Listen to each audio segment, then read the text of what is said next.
त्यांना गोपीचंदचा राग तिरस्कार काय त्याला एवढ्यासाठी आहे की गोसाव्याला बरोबर घेतोय, गुरुवाला बरोबर घेतोय, साऱ्याला घेतोय, माळ्याला घेतोय, खोताला घेतोय, जाधवाला घेतोय, चव्हाणला घेतोय, मोर्याला घेतोय, हे भंगारवाल्याला घेतोय.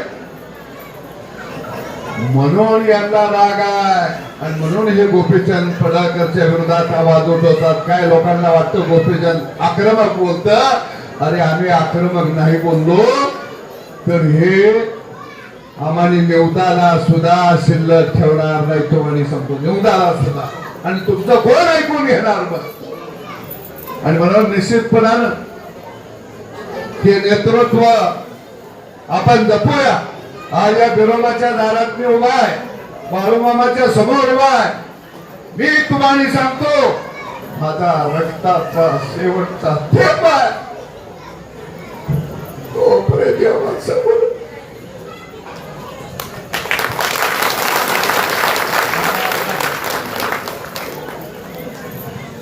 एक सामान्य माणूस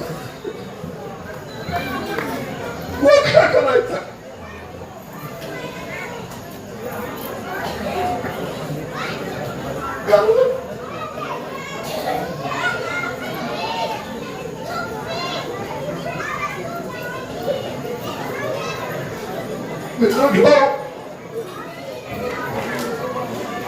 प्रस्थापितांच्या विरोधात, वाड्याच्या विरोधात लढलो. गरिबाच्या बाजूनं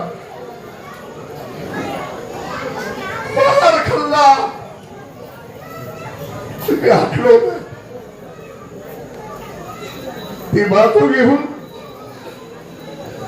ती पालखी घेऊन या महाराष्ट्रामध्ये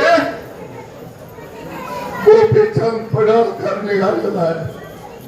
म्हणून मी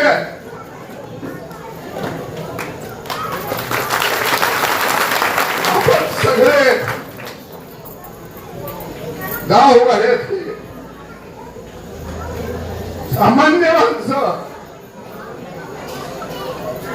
आपण एक राहूया. एखाद नेतृत्व आपण जपूया. त्याची गरज आहे. या राज्याला गरज आहे. राज्यातल्या सामान्य माणसाला गरज आहे.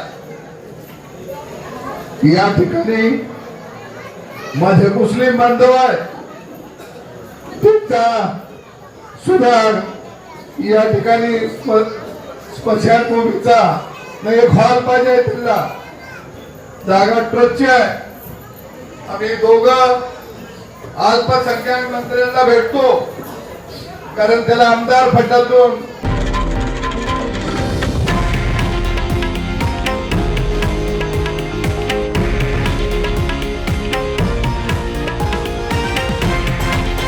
हे आहे देशातील नंबर 1 न्यूज नेटवर्क आणि आपण पाहत आहात TV9 मराठी, एकमेव.